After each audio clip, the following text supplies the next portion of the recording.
네, 안녕하세요. 성정길입니다. 오늘도 옹달님 모시고 이야기 나눠보겠습니다. 네, 안녕하세요, 옹달님. 네, 안녕하세요. 요즘 시황 어떻게 보시나요? 네, 지난 금요일에, 나스닥을 중심으로는 약세 흐름을 좀 보이면서 한 주를 마감했거든요. 근데 그거에 비해서 이제 암호화폐 쪽은 비트코인과 이더리움은 뭐 한 3일 동안 20% 이상 급등을 하면서 굉장히 좋았습니다. 그래서 약간의 미국 증시에서 이제 암호화폐 쪽으로 약간의 자금의 로테이션이 좀 보이는 게 아닌가 그렇게 생각을 하고 있습니다. 어, 그럼 이제 주식 쪽에서 암호화폐 쪽으로 흐름이 넘어가고 있는 초반이라고 생각하고 있으신 건가요? 네, 그런 흐름이 좀 나타나고 있는 것 같고요. 네. 그렇다고 해서 뭐 미국 증시가 뭐 폭락을 한다거나 그런 것은 아니고 조금 눌림을 받다가 뭐 빅테크나 뭐 여전히 반도체 쪽은 특히 엔비디아를 필두로 해서 조금 좋은 모습을 계속 보여주지 않을까 그렇게 예상을 하고 있습니다. 네, 요즘에 반도체 쪽은 어떻게 보고 있어요? 네, 그 반도체 쪽에서 굉장히 중요한 이슈가 주말에 나왔는데요. 그것 중에 하나가 뭐냐면 그 엔비디아가 AI 서버 가격의 15% 이상, 15% 이상 가격을 인상한다는 예고가 나왔다는 것입니다.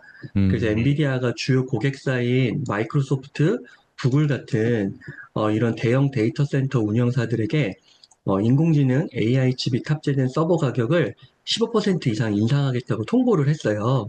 그래서 내년 초부터 출하되는 시스템에 본격 적용될 예정인데, 이제 우리가 잘 알고 있는 이제 블랙베리나 뭐 베라루빈 이런 것에 이제 이런 서버가 포함되는 거기 때문에 가격이 올라간다라는 것이죠.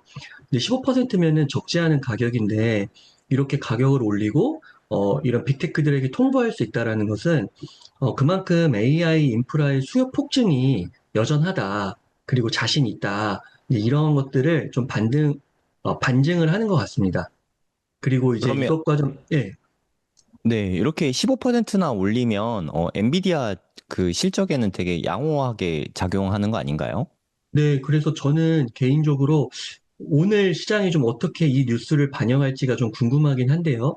또 수요일에 또 실적 발표가 있잖아요. 음. 그래서 보통 실적 발표에는 가격이 조금 조정을 받긴 하는데 또 며칠 후에 오르는 그런 흐름을 보이기는 했었거든요. 근데 전체적으로 봤을 때 뭐 우리가 단기 트레이딩을 하는 게 아니기 때문에 뭐 한 1년 정도 이렇게 두고 보면은 적어도 올해까지는 저는 오히려 주가에 좀 호재적인 뉴스가 아닐까 그렇게 생각이 좀 들거든요. 근데 이제 시간이 좀 장기적으로 흘러가게 되면은 가격을 아무래도 인상을 하게 되니까 그리고 이런 수요 폭증 이런 것도 조금 잠잠해질 것이고 그다음에 빅테크들이 자체적으로 칩을 만들려고 하는 그런 것들도 지금 계속되고 있기 때문에 중장기적으로는 또 악재라고 봐야 될까요? 뭐 그런 식으로 작용을 할 수 있을 것 같은데 단기적으로는 호재가 좀 더 크지 않나 그런 생각을 하고 있습니다. 네. 그 원인으로 메모리 가격 상승을 들었더라고요. 그러면 네. 메모리 회사에도 호재가 될 수 있을까요? 네, 그렇죠. 이게 지금 엔비디아가 이렇게 가격을 올린 이유가 대표적으로 바로 이 메모리 원가 부담을 이제 어떻게 보면은 자체적으로 수용하지 못할 만큼 많이 오르기 때문에 그것을 이제 전가한 거라고 보면 될 것 같거든요. 그러니까 지금 엔비디아와 SK하이닉스, 삼성전자, 마이크론 같은 메모리 제조사들과 이 협상 테이블에 계속 있는 것인데, SK하이닉스, 삼성전자, 마이크론의 협상력이 굉장히 강하다라는 것이죠. 그 말은 이제 아무래도 너무나도 수요가 크기 때문에 당분간은 이렇게 나올 수밖에 없는 그래서 삼성전자, 하이닉스, 마이크론도 굉장히 좋은 뉴스라고 저는 보입니다. 음, 근데 그 지금 막, 국장이 오픈을 했잖아요. 9시에 네, 오픈을 했는데, 네, 삼성전자나 하이닉스는 아직 뭐 특별히 크게 반응하는 건 없는 것 같거든요. 뭐, 네, 이렇게 조금, 뭐 약간의 움직임 정도밖에 없는데, 네, 네. 어, 이게 좀 호재로 작용할 가능성이 좀 높지 않나요? 메모리 쪽에도? 네, 그래서 저는 이게 이제 호재로 작용을 할 수도 있을 것 같기는 한데 지금 한국 증시가 이제 돌아가는 걸 보니까 삼성전자는 무려 5%가 지금 하락 중이고 SK 음, 하이닉스는 그래도 한 2.43% 정도 상승하면서 출발을 하고 있거든요. 네. 아무래도 좀 주주 환원에 있어서 SK 하이닉스가 조금 더 강하게 빠르게 좀 이야기한 측면도 있는 것 같고 조금 더 지켜봐야 될 것 같습니다. 근데 아까도 말씀드렸듯이 저는 조금 더 이렇게 눌림이 나오면은 오히려 더 많이 하락하고 이러면은 조금 더 이렇게 모아가는 기회가 아닐까 좀 그렇게 생각을 하고 있습니다. 음, 그래도 뭐 삼성전자나 하이닉스나 번 돈을 주주 환원에 많이 쓰겠다고 이야기를 했잖아요. 뭐 네, 자사주 소각도 좀 많이 한다고 하고 이런 거는 우리 증시에 되게 긍정적인 변화라고 볼 수 있지 않을까요? 맞아요. 그래서 그게 이제 한국 증시가 조금씩 구조적으로 변하는 모습이 아닌가 그러면서 개인적으로도 한국 주식의 시장에 대한 매력이 점점 증가하는 그런 구조적 현상으로 볼 수 있을 것 같습니다. 음, 그러면 웅달님도 나중에는 이제 국장에도 투자할 마음이 있으신가요? 네, 국장 투자도 괜찮은 것 같기는 한데, 제가 음, 그렇다고 해서 삼성전자랑 SK하이닉스가 위주로 투자를 하는 거기 때문에, 근데 보면은 그 미국에도 다 ETF가 상장이 돼 있잖아요. 디램 ETF 네. 같이요. 그래서 뭐 굳이 단독으로 투자를 할 것까지 있을까라는 생각은 드는데, 왜냐면 마이크론도 굉장히 좋거든요. 음, 그리고 마이크론 외에도 뭐 샌디스크, 키옥시아 이런 기업들도 매우 좋은 기업이라 뭐 따로따로 다 투자를 하기보다는 한 번에 그냥 투자하는 ETF가 깔끔할 것 같긴 한데요. 뭐 그리고 이제 개인적으로 삼성전자, SK하이닉스에 투자를 한다고 해도 그 양이 그렇게 크지는 않을 것 같아요. 음. 그러니까 투자를 할 마음은 있지만 전체 포트폴리오에서 비중 자체는 높지 않을 것 같다. 이렇게 네, 생각하면 맞습니다. 되겠네요. 네, 맞습니다. 그러니까 반도체가 전반적으로 좋으니까 ETF 위주로 크게 포트폴리오로 투자를 하는 게 좋다. 계속 그런 말씀이시죠? 네, 맞습니다. 그냥 ETF로 묶어서 투자를 하면은 되게 좋은 것 같아요. 예를 들어서, 뭐, 마벨 같은 또 기업이 있거든요. 그래서 네. 마벨 같은 기업을, 우리가 그거를 이제 투자하는 데 있어서 그 개별 종목을 쫙 다 사다 보면은 되게 번거롭잖아요. 근데 그런 것들을 시가총액에 맞추어서 비중에 맞게 알아서, 어, 종목을 뿌려주고 또 비중 조절도 해주고 그러거든요. 그래서 우리가 또 샌디스크 같은 것도 되게 투자를 하면 좋은데 그런 것도 놓치기가 쉽잖아요. 삼성전자, SK하이닉스가 많이 올랐다고는 하지만 샌디스크는 너무 많이 올랐거든요. 그래서 그런 것들을 종합적으로 다 일일이 체크하기가 너무 어렵고 개별 종목을 투자하기가 쉬운 게 아니기 때문에 그냥 ETF로 투자를 하면은 그냥 그게 그냥 시간 대비 효율성에서는 괜찮은 것 같습니다. 그리고 이제 네. 또 저희가 반도체에만 뭐 주력하는 것도 아니고 비트코인 같은 거는 어떻게 보면 개별 종목으로 접근을 하는 것이잖아요. 음. 그래서 그런 측면을 보면은 충분히 뭐 수익률적으로도 나쁘지 않은 것 같습니다. 네. 그리고 이번 주 아까 잠깐 언급 주시긴 했는데 26일 네. 날 엔비디아 실적 발표가 있잖아요. 네. 아무래도 좀 엔비디아가 반도체 쪽 주도주다 보니까 엔비디아의 네. 실적 발표가 되게 중요한 이슈 중에 하나인 것 같거든요. 네. 실적 전망과 뭐 그게 앞으로 어떻게 움직일 것 같으세요? 또 실적은 저는 개인적으로는 매우 좋지 않을까 생각이 드는데, 네. 뭐 증시 주가의 향방은 시장의 기대감에 따라서 많이 다를 것 같습니다. 그래서 뭐 마이크론이나 뭐 SK하이닉스나 삼성전자나 보면은 역대급 실적에도 한 며칠간은 조정을 받기도 하고 그랬었잖아요. 네. 근데 이제 조금만 뭐 길게 보면은 계속해서 우상향을 하고 계속해서 올라가지 않을까. 그래서 뭐 사팔사팔 하는 것보다는 눌리면 계속 모아가면은 큰 수익률로 보답해 줄 수 있지 않을까 그렇게 생각합니다. 엔비디아가 5조 달러에 좀 갇혀 있잖아요. 실적은 계속 정말 성장하고 좋게 잘 나오고 있는데 이 천장을 뚫으려면 좀 어떤 일들이 좀 선행이 돼야 될까요? 네, 지금 이런 그 서버 가격 인상하고 이런 것들이 이제 15%면은 상당하기 때문에 이제 네. 뭐 매출이나 영업이익도 대폭 개선이 될 거라고 보이거든요. 그리고 앞으로 인공지능 시장도 계속 커질 것이고요. 그래서 뭐 이런 것들이 계속 지속적으로 나오게 되면은 결국에는 주가가 올라갈 수 있지 밖에 없지 않을까라는 생각이 들고 해외의 이제 대형 금융기관들의 그 목표 주가를 보면은 한 340불까지도 나오더라고요. 음, 근데 지금 214불이거든요. 그러면은 거의 50%가 오르는 거거든요. 그래서 이제 물론 그렇게 나오는 것도 있고 뭐 200 한 30불, 40불짜리도 있습니다. 그래서 그 미래를 어떻게 보느냐에 따라 이 천차만별이긴 한데, 저는 뭐 300불을 가도 이상하지 않은 것 같습니다. 음, 그러면 300불 정도는 충분히 바라볼 만하다. 요 정도 보면 될 것 같고, 네. 엔비디아 아까 실적이 잘 나와도 주가는 단기적으로는 좀 빠질 수 있다. 이런 말씀도 하셨잖아요. 네. 그래서 좀 단기적으로 보기보다는 중장기적으로 보고 투자하실 분들만 엔비디아나 뭐 반도체 ETF 투자하는 게 좋겠네요. 네, 맞습니다. 저도 반도체 ETF 투자하는데 그중에서 이제 엔비디아는 따로 또 조금 더 투자하고 있습니다. 음, 요즘에 그 미국의 달러 하나 국채 금리가 좀 많이 이슈가 되고 있는데 30년물 국채 금리가 요즘에 계속 올라가고 있잖아요. 달러 가치도 네. 좀 하락하고 있고 이게 앞으로도 계속 추세가 지속될까요? 저는 궁극적으로는 미국 정부 재무부나 연준에서 나서서 잡힐 거라고 보입니다. 근데 이제 음, 그것이 진통을 주기 때문에 이제 조금 지금 금요일도 그렇고 좀 지지부진한 것 같은데요. 저는 이것도 결국에는 좀 너무 낙관적으로 비칠 수 있는데 기회인 것 같아요. 음, 결국에는 잡힐 것이고, 그리고 레이 달리오도 지금 이야기를 하는 게, 이제 레이 달리오가 최근 3년 안에, 미국 이런 달러 문제가 이제 커질 것이다. 국채 문제, 정부 부채 문제가 커질 것이다. 이렇게 이제 이야기를 하고 있으면서, 이제 금과 비트코인 이야기를 하고 있거든요. 그래서, 지금 이제, 국채 문제가 벌어지면서 미국 증시는 좀 주춤하고, 그러면서 금과 비트코인의 가격은 이제 급등을 하고요.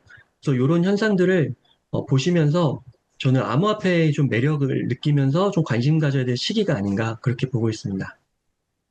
그러면 뭐 비트코인, 이더리움, 금 뭐 이런 식으로 있다고 치면 비트코인만 투자하는 게 좋을까요? 아니면 이더리움이나 금에도 좀 약간 분산을 하는 게 좋을까요? 네, 저는 예전부터 말씀드렸듯이 이더리움은 너무 좋은 것 같아요. 그래서 음, 비트코인하고 이더리움은 다 저는 모으고 있고요. 근데 따로 금은 모으고 있지 않습니다. 예, 그래서 저는 그렇게 투자하고 있는데 금도 좋은 것 같습니다. 그래서 금은 음, 제가 이제 저희 고려동 공부에서 같이 공부하는 그 멤버십 분들에게는 금은 모아가도 좋다. 근데 이제 수익률적인 측면에서 좀 아쉬울 수는 있지만 변동성은 작기 때문에 좋아 보인다라고 이제 말씀을 드렸고 그래서 저희 안에서는 이제 모아가고 가고 계신 분들도 있고요. 근데 저는 개인적으로는 비트코인과 이더리움 중심으로 모아가고 있습니다. 네, 그러니까 사람마다 투자 상품에 대한 성향, 뭐 자신의 성향에 따라서 모으면 될 것 같아요. 그러니까 뭐 예를 들어서 저도 금을 그렇게 좋아하진 않거든요. 되게 좋은 자산인 건 알겠는데 변동성도 좀 적고 좀 재미없는 자산인 것도 맞잖아요. 물론 작년 말, 뭐, 올 초, 막, 이때는 엄청나게 오르기도 했는데, 금은 또 특징이 한번 세게 오르면, 그 다음엔 좀 횡보가 길더라고요. 네. 그런 거 생각했을 때는, 좀, 지금 타이밍에는, 네, 비트코인이나 이더리움, 뭐, 저는 이더리움 투자 안 합니다만, 이쪽이 좀 좋아 보이긴 하는데, 이게 앞으로도 좀 추세가 지속될 거라고 보시나요?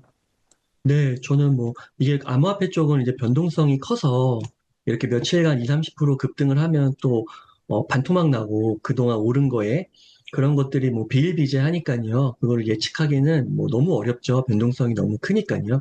근데 이제 이번 사이클의 시작이라고 봤을 때, 막바지 조정이 끝나고 상승 사이클의 초입이라고 봤을 때, 이제 보통 과거 패턴을 봤을 때 한 3년 보면, 29년 말까지 보면은 결국은 지금 가격보다는 상당히 많이 올라가 있는 가격에 있을 것이다라고는 생각이 듭니다. 음, 그러면 지금 투자해서 뭐 한 2, 3년 장기 보유하기에는 가장 좋은 타이밍일 수도 있겠네요. 네, 지금 좋죠. 네, 좋은 것 같습니다. 급등을 하긴 했는데 그래도 분할 매수로 접근을 하면은 네, 좋은 것 같습니다. 네. 그리고 뭐 다음 이슈로 요즘에 엔트로픽 IPO 이야기가 되게 좀 많이 나오더라고요. 네, 오픈 AI는 재무적으로 좀 안 좋은가 봐요. 내년으로 좀 밀린 것 같고 엔트로픽 상장은 이제 빠르면 한 10월 정도 바라보고 있는 것 같은데 한 2조 달러 정도 이야기를 하더라고요. 네, 엔트로픽 투자에 대해서는 어떻게 보시나요? 네, 저는 뭐 엔트로픽이 나온다고 하면은 개별 종목은 안 살 것 같고요. 그냥 음, ETF로 살 것 같습니다. 그냥 편입되면은 그 스페이스 X에 투자할 때 제가 스페이스 X는 아직 개별 종목으로 투자를 안 하고 나사나 UFO 같은 ETF로 접근을 하는데요. 엔트로픽도 그런 차원에서 우선 접근을 하다가 조금 더 지켜보다가 예, 투자를 할게 될 것 같고 막 공모가에 사거나 이러지는 않을 것 같습니다. 그 첫 공모가 이제 첫 장이 열리고 막 아마 폭등을 할 것 같은데요. 급등을 할 것 같은데 그때는 추격 매수를 안 하고 좀 더 지켜보고 뭐 6개월, 1년 정도 될 수도 있는데요. 그렇게 하고 나서 좀 접근을 할 것 같습니다. 음, 그러면 엔트로픽이 들어갈 만한 ETF가 뭐가 있을까요? 물론 나중에 봐야 되겠지만, 맞아요. 가능성 있는 그거, 거에 뭐가 있을까요? 그러게요. 뭐, 저도 잘 모르겠습니다. 근데 뭐, 만들어지지 않을까 싶은데요. 요즘에는 워낙 빨리 만들더라고요. 자산운용사 같은 데서도요. 음, 그럼 뭐 그리고 뭐, 나중에, 네. 네, 엔트로픽 같은데 투자를 꼭 굳이 안 해도 될 것 같아요. 왜냐하면 저는 개인적으로는 그냥 이렇게 지켜는 계속 보는데, 물론 이제 투자를 한다고 해도 되게 소액으로 투자할 것 같거든요. 뭐 1%도 안 음, 되는 비중으로 투자를 할 것 같고, 지금은 이제 저는 오히려 암호화폐 쪽에 조금 더 집중을 해야 되지 않을까. 그 다음에 음, 반도체 쪽도 계속해서 지금 SOXX 기준으로 20% 정도 하락을 했거든요. 네. 고점에서. 그리고 디램 ETF도 저희가 주력으로 모아가고 있는데 어느새 마이너스 27%까지 올라왔어요. 아, 지난주만 마이너스요? 해도 네, 고점에서 마이너스 27%. 네네. 근데 과거에는 마이너스 45%까지 빠졌었거든요. 네네. 그리고 지난주만 해도 마이너스 30%대였는데 어느 순간 마이너스 27%까지. 그리고 지난주에 말에 이제 나스닥 조금 이제 주춤할 때 보니까 디램은 또 계속 오르더라고요. 음, 그래서 이제 그런 것들은 여전히 좋은 것 같아요. 그렇게 해서 계속 모아가면은 괜찮을 것 같고, 엔트로픽은 저에게 있어서는 아직은 우선순위는 아니다. 네, 그렇게 좀 음. 말씀드리겠습니다.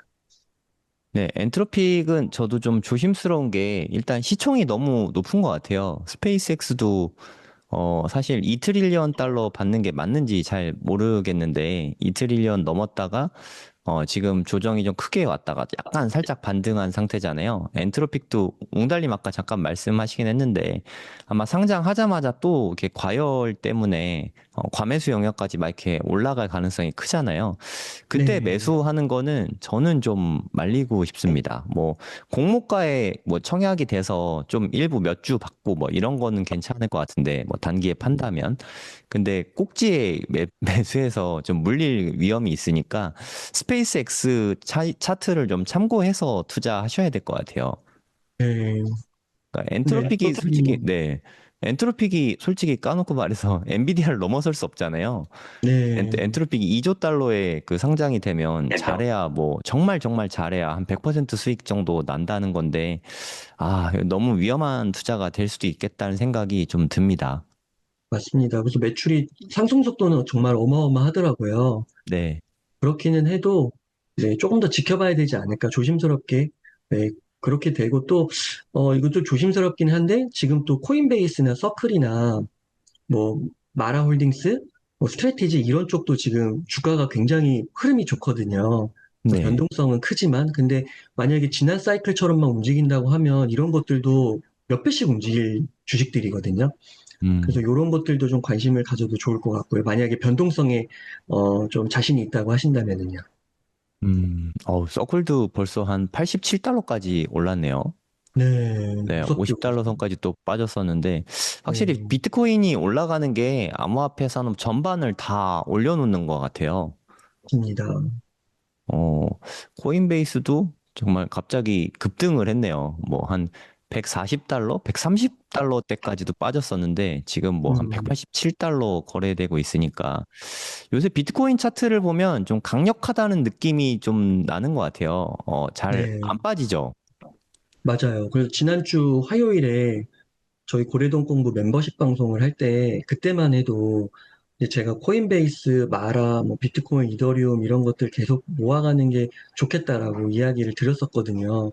네. 근데 진짜 며칠 사이에 코인베이스, 서클 뭐 이런 것들이 너무 많이 올랐죠. 음, 그리고 어제도 조금 조정을 받는가 싶더니 또 오늘 아침에 좀 단단하게 이렇게 가더라고요.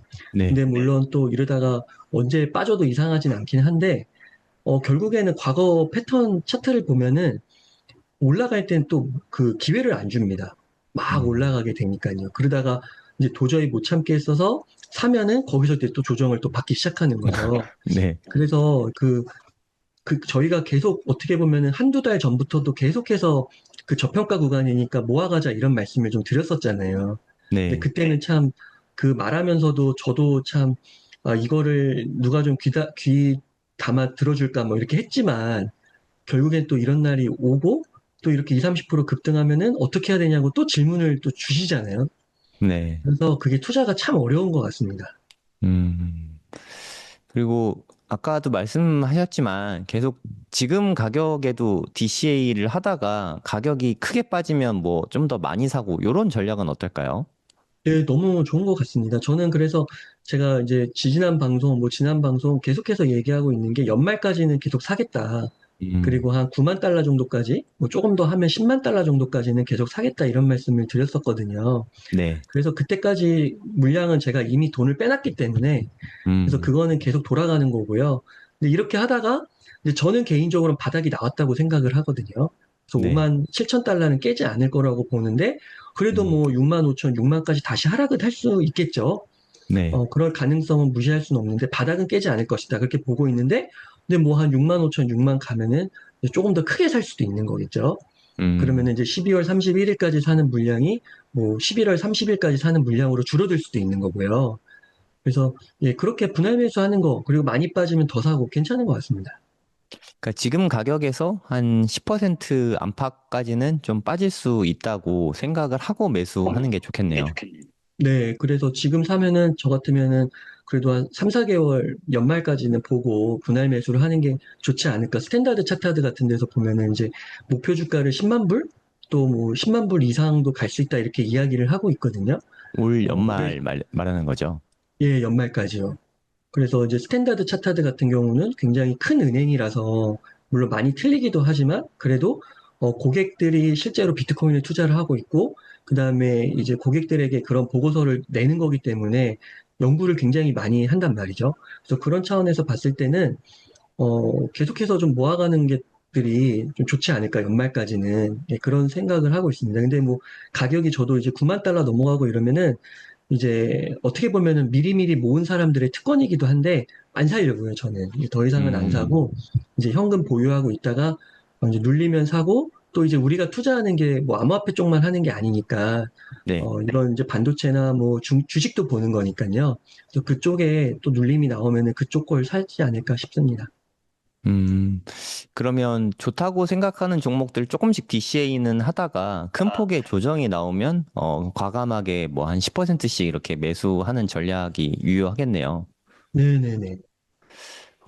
그러면 이렇게 비트코인 작년에 최고점이 한 12만 6천 달러 정도 됐거든요. 네.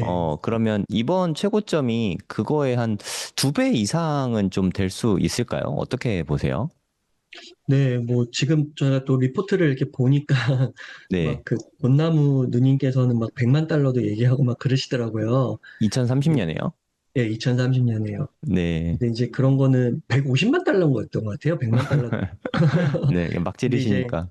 네, 근데 맞아요. 막 지르시는 부분이 조금 없지 않아 있는 것 같아서, 이제 그런 부분들을 좀 넘겨가고, 근데 또 긍정적으로 보시는 분, 예를 들어 크루거 같은 분들은 또 50만 달러를 보시더라고요.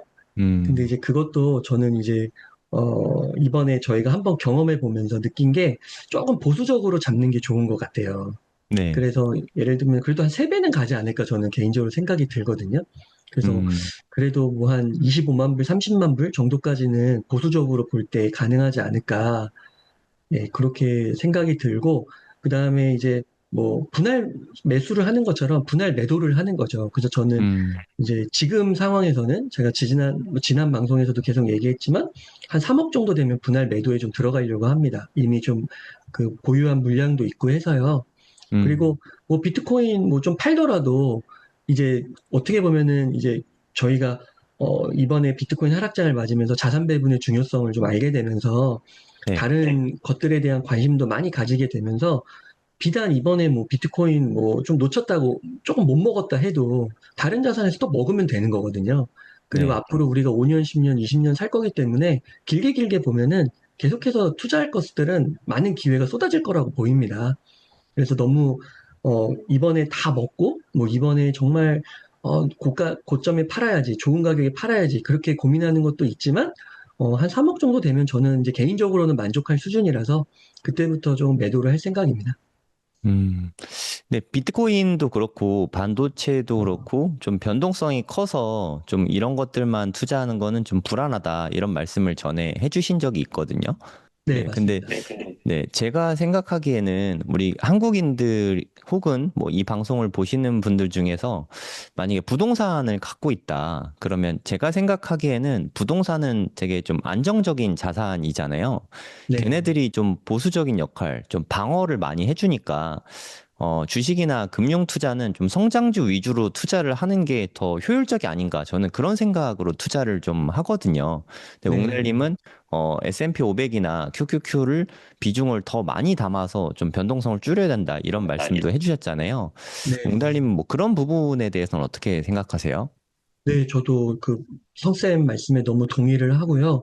부동산은 만약에 주택담보대출, 그러니까 대출 비중이 엄청나게 높지 않다고 하면은 현금이라고 생각해도 될 것 같아요. 그러니까 음, 안전 자산이죠. 현금은 아니겠지만 그래도 안전 자산이죠. 그러니까 그게 있으니까 오히려 이제 비트코인이나 뭐 이더리움이나 이런 변동성 큰 거에 조금 더 비중을 늘릴 수 있는 거라고 생각을 합니다. 근데 이제 자산 규모가 더 커지게 되면은 막 50억, 음, 100억 이렇게 넘어가게 되면은 그때부터는 뭐 부동산, 비트코인 이렇게 양분해서는 또 답이 안 나온다고 생각을 하거든요. 근데 네. 그때는 금도 사야 되고 S&P 500도 사야 되고 QQQ도 사야 되고 여러 가지를 사야 된다고 생각합니다. 뭐 100억 넘어가고 이러면 채권도 사야겠죠. 네, 그런 식으로 자산 배분을 하는 게 중요한데, 뭐 예를 들어서 내가 뭐 한 10억 정도?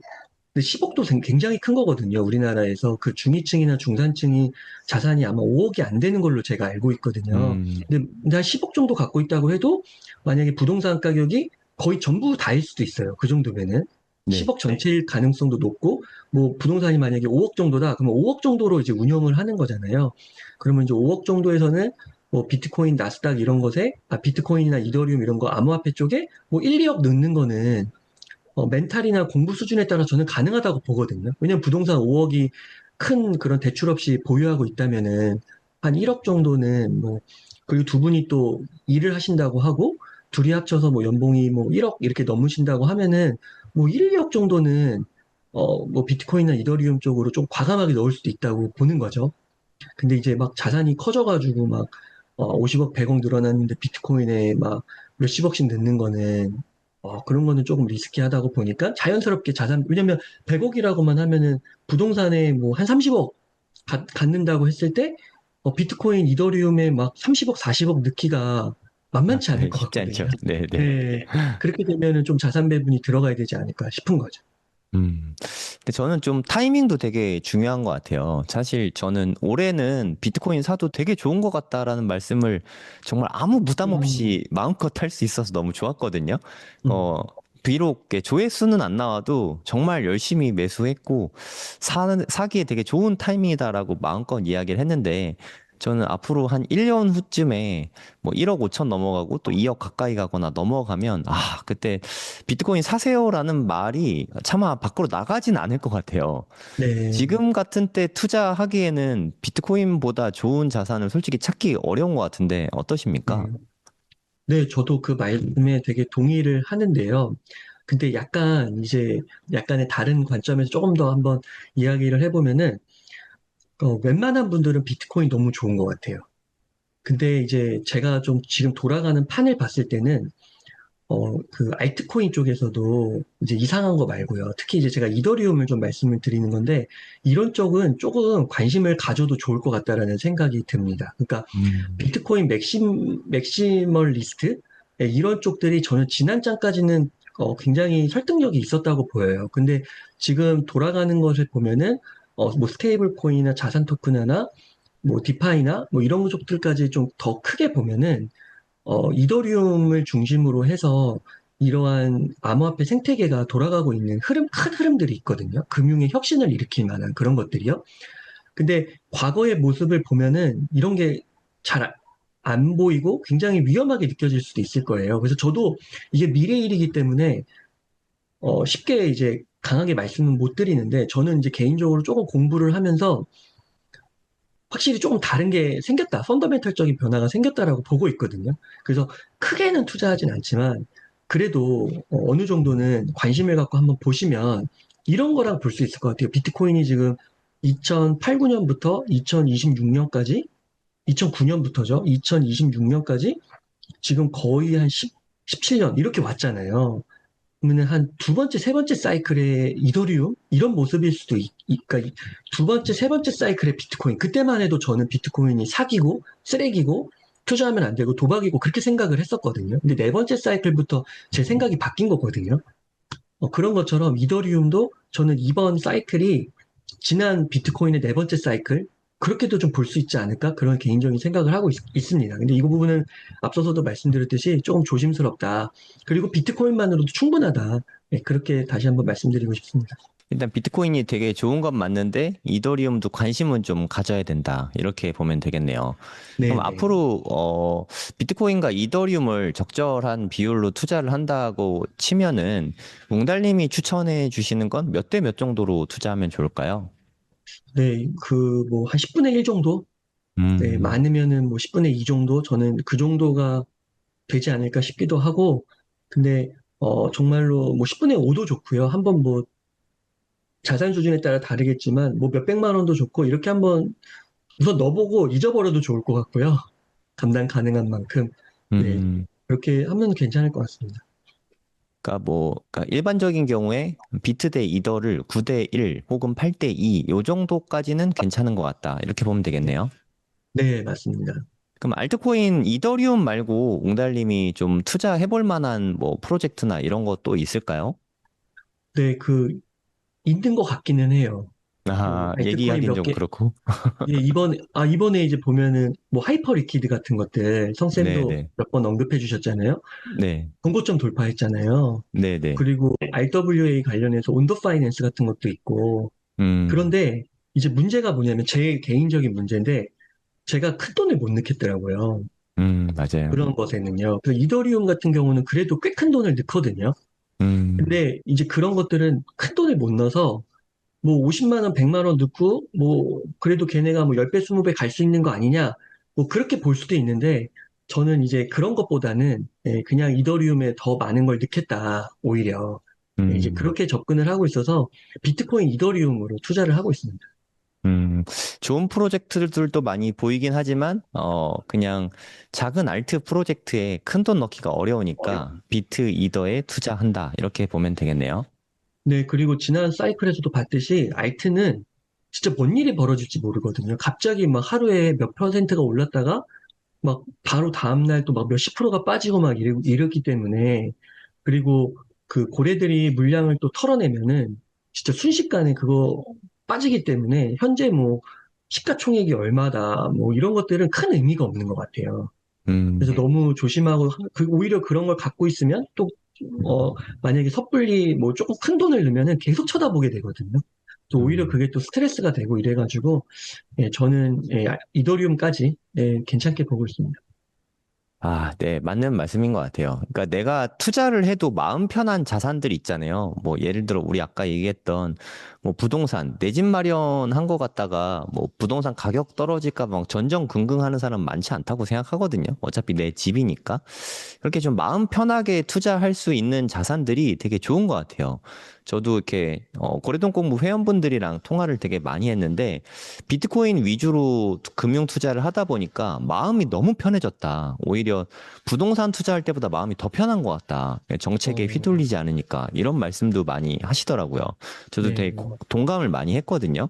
일단 네, 내 마음이 안정적이고 좀 편안하게 투자할 수 있는 좋은 자산들을 찾는 게 투자에 되게 중요하다고 생각합니다.